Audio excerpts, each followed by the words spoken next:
You might not be doing enough. Shoot, I don't know. We just like start going dumb in the head. What's understood don't have to be explained. Oh, like this is probably strange. Like I probably shouldn't be, you know.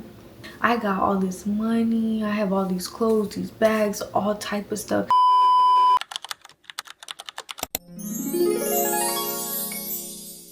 Hey you guys, welcome back to my YouTube channel. It's your girl Jada. If you are new here, don't forget to subscribe, and if you are not, welcome back. So in today's video we are having a girls talk.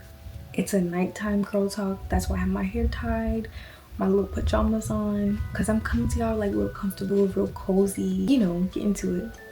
But anyways, we're about to get into some things. I'm gonna be talking about just a few topics. Basically, I wanted to cover 10 things that I feel like every girl should know in her 20s. I am 25. I'm like in that middle mark, so I have some experience. I just wanted to share with you guys unsolicited advice, because why not? I got my cranberry juice. If y'all want to grab y'all drink or y'all meal, let's do it. And let's just hop straight into the video. So the first thing that you should know is that it's okay to not be okay. A lot of times we are forcing ourselves to fit into this narrative where we feel like, no, we gotta get up, we gotta go, we gotta push through it. In a sense, yes, that is true, but we have to understand and learn to take a break. It's okay to feel overwhelmed. It's okay to be stressed out. It's okay to feel your emotions. Valuing your mental health is so important, and a lot of people do not do this, and that's kind of why we're constantly dealing with so much rage and all type of emotions. If you feel like you need to take a day for yourself, do that. Don't ever feel like you have to force yourself to be okay. Stressing yourself out about things that you cannot control does not benefit you, and it doesn't benefit the people around you. So just learn to be okay with what's going on in your life. Learn to take things one step at a time. Learn to pour into yourself so that you can pour into other people. Do not compare yourself to other people, because you might be looking at someone just being envious over their life whole time they're going through it. She look like she got it so easy. Then you talk to these people and they'll tell you like, well, actually no, I'm fighting battles in life. It's okay to look up to people and be inspired, but don't ever be envious. Don't ever want to be like someone. Don't ever want to be in their shoes. Be you. Be who God created you to be. He created you perfectly. There is a scripture that says, I knew you before you were formed in your mother's womb, meaning that God already had your life story planned out for you. He already knew where you would be before you were born. So it's up to you to follow in your path that He has set for you, and don't try to be like other people. Inspire people as you are, because it could be people looking at you. I'm so inspired by her because you're sticking and being true to yourself instead of trying to put on and be like someone else. So if I could say anything, I would say stay true to you. Stay true to the person that you know you are. Do not try to be like everybody else. Be the person God has created you to be. Let's hop into number 3. Okay, now this is a big one. Everybody is not your friend, and that is okay. Everybody's not your friend. And growing up, I had to really learn this, because I used to throw that friend word around too loosely. Oh, we cool, so we're friends. No, everybody is not your friend. Everybody does not wish you well. Everybody does not want you to succeed in life. Everybody does not wish the best for you. Everybody does not care about you. So be careful. For one, be careful what you call a friend. You can have acquaintances, you can have associates, but everybody is not your friend. You need to understand what a friend is, and a friend might be different to everyone, so I can't list out categories of what a friend could be, because what a friend might be to me might not be what you might want in a friend.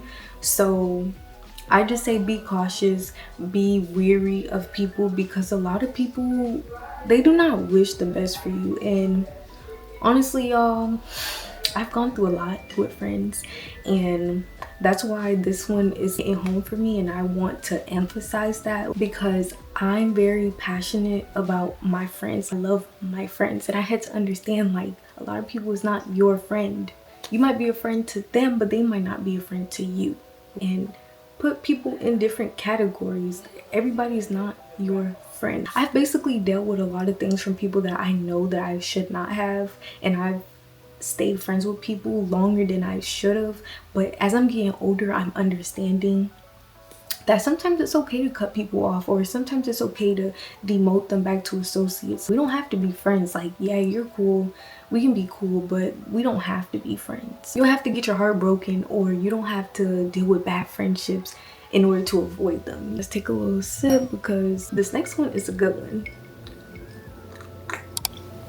Okay, this one is very near and dear to me because I truly had to learn this. I really did have to learn this, and God had to show me this. It's okay to forgive someone, but that does not mean that they need to have access to you. I'm just let that simmer with y'all. Okay, is it simmering? Listen, it is okay to forgive someone for the things that they do to you, but they do not need to be in your life anymore. They do not need to be in your space. They do not need to be around you. You don't need to see them. You don't need to talk to them. You don't need to be friends with them. You don't need to be in a relationship with them. You don't need to be nothing. You have to forgive people, but it is very important. You do not allow people to mistreat you and then allow them to continue to have access to you. And that was a big thing for me, because it would be a lot of times where I would let people play with me and I would forgive them, but I would continue to allow them to still be friends with me, or still talk to me, or still hang out with me. Like we're still cool, you know? Even though what you did hurt me, I still forgave you and I still let you be around me. Oh, like, this is probably strange. Like, I probably shouldn't be, you know, hanging out with you or talking to you, but I would still do it because that young mindset that I had, if you say we cool, then we're cool. I was that type of person. And the older that I'm getting, and I'm gonna forgive you, but I'm done with you, because we're not kids anymore. People know what they're doing. What's understood don't have to be explained. Y'all know what y'all be doing, okay? Y'all know what y'all be doing, and that's just it. Like, I forgive you 110% over. I have no hate for you. I have no distaste for you. I don't dislike you, but at the end of the day, I have to protect my peace, and my peace is keeping you far away from me, respectfully. Let's hop into this next topic. Learn to do things for yourself. This goes for anything, but when I was taking this note, I was thinking more so of like learning to do your own maintenance, because don't nobody want no hey boo text. Don't nobody want that. Learn to do, whether it could be your hair, your makeup, your nails, your lashes. Let me tell y'all something. I hate when I get on TikTok or Instagram and I see these girls like crying and stuff because they get a hey boo text, or they stylist playing their hair, or, you know, simple. Learn to do something for yourself. It'll help you. Let's take a little drink break. This one is the most important one, and I probably should have put this as number one, but have a real relationship with God. Emphasis on real. The reason why I say emphasis on the is because, and I'm not trying to be a hypocrite, because we all struggle with having a relationship with God, but don't have an internet relationship with God, or don't have an aesthetic relationship with God. A lot of people like just to pander to the people on the internet, and it's very weird, because at the end of the day, when you log out of these apps, or when you sit down with yourself, do you have a real relationship with God? Or are you just pandering to the people on the internet? Seriously. And what do you think is more important? You pandering to the people on the internet, or you having a real relationship with him? And I think he will want you to have a real relationship with him, because that is the most important thing. Don't leave God on social media. Seek him in your day-to-day life. Spread the gospel. Preach to people. Tell people about the good news, you know. Help people. Help your brothers and sisters in Christ. Make sure what you're doing on the internet is reflecting into your life, because you don't want people to look at you and be like, oh, she's just, you know, she's posting scriptures. She's posting that she's going to church, but when I talked to her, she was so rude. She was so nasty. She was so mean. Don't do that, boo. Don't do that. Because that's not a good look, and God knows your heart, and he sees all things. So it's very important that the type of person you try to portray yourself to be on the internet, you're walking with that in life. If you want to portray this nice person on the internet, make sure in real life that you are that same person as a young woman or a young lady, that you are seeking a relationship with God, because he's the only person that can give you fulfillment in life. There's no man, no amount of money, no amount of materialistic things that can help you in this life if you don't have him. It's a lot of people who be like, and I still don't feel fulfilled in this life. And you're never gonna feel fulfilled if you don't have a real relationship with God. If you're not praying and reading your Bible and just listening to him. He's pouring out to you, he's crying out for you, he wants you near to him, but you're more focused on materialistic things. And it'll be hard for you to find satisfaction in this life if you only care about the materialistic things. You're never going to be satisfied with that. So I encourage you all to have a real relationship with Christ. Seek him and him only, and watch how your life turns around. Let's hop into the next topic. I'm sorry y'all if the angle looked different. My light literally just decided to die on me. But we're still on point. So as I was saying, it is sometimes better to be single rather than in a relationship, because you can focus on yourself more, you can level up more. And sometimes a man will literally drag you down, and I've seen it time and time and time again. I'm not saying that all men will literally distract you from your purpose, but in many cases, more times than not, when we get into relationships at a young age, yeah, they knock you off your pivot and they become a distraction. And many times it's not even the men's fault. Sometimes we as women put men on such a high pedestal that we just like start going dumb in the head and start making stupid decisions and want to be all about a man. We start forgetting our purpose in life and start just, like, oh, I hate to see stuff like that, because no, you were meant to do more. You were meant to be more than just running behind a man. And there's nothing wrong with being in a relationship, but when you feel like you are truly ready and at a point in life, then obviously, girl, do what you want to do. But if you know you have goals set for yourself and you don't see the man that you are talking to or dealing with helping you get to where you want to be in life, or he's not motivating you or pushing you to be better, then I don't know, Dolly, but I say cut him loose. Yeah, cut him loose. And that goes for men and for women, honestly. This is not just a message for women. This is a message for men too. If you are with a woman and she's not helping you, pushing you to be better, or she's not uplifting you, and you truly feel like she's not adding any, womanly value to your life, then do what you gotta do. Get that education in high school, obviously, yes, but get a further education. So it doesn't matter what you do.